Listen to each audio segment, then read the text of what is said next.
Salut à tous et bienvenue dans cette nouvelle vidéo qui est la 5e d'une série de vidéos sur l'histoire architecturale des grandes villes de pays de la communauté est-africaine.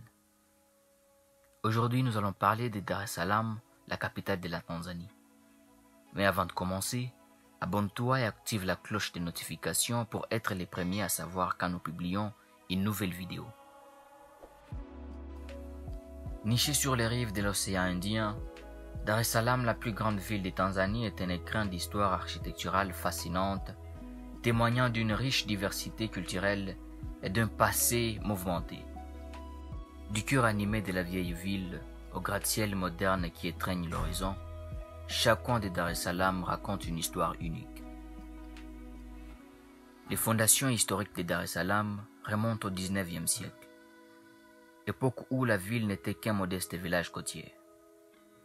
À cette époque, elle était sous l'influence des colons allemands avant de passer sous le contrôle britannique. Les premières structures, construites en bois et en pierre, témoignent de cette période pionnière. Parmi ces vestiges, la gare centrale se distingue comme un exemple remarquable d'architecture coloniale allemande. Ces fondations historiques fournissent une fenêtre sur les débuts modestes de la ville, évolua au fil du temps pour devenir le centre dynamique et cosmopolite qui est aujourd'hui Dar es Salaam.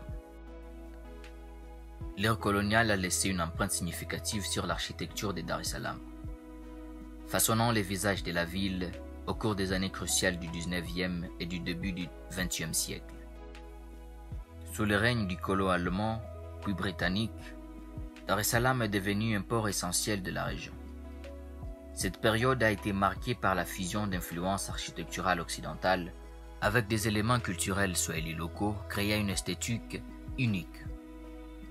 L'indépendance de la Tanzanie en 1961 a vu émerger de nouveaux édifices symboliques, tels que la maison des parlements, où des touches modernes ont été incorporées tout en respectant les éléments traditionnels. Ainsi, l'ère coloniale et les passages à l'indépendance ont laissé un héritage architectural diversifié et riche qui définit toujours l'identité visuelle de Dar es Salaam. Dans les dernières décennies, Dar es Salaam a connu un boom économique et une modernisation rapide. La ville a vu l'émergence des gratte-ciel impressionnants, symbolisant son expansion économique et son statut en tant que centre financier régional.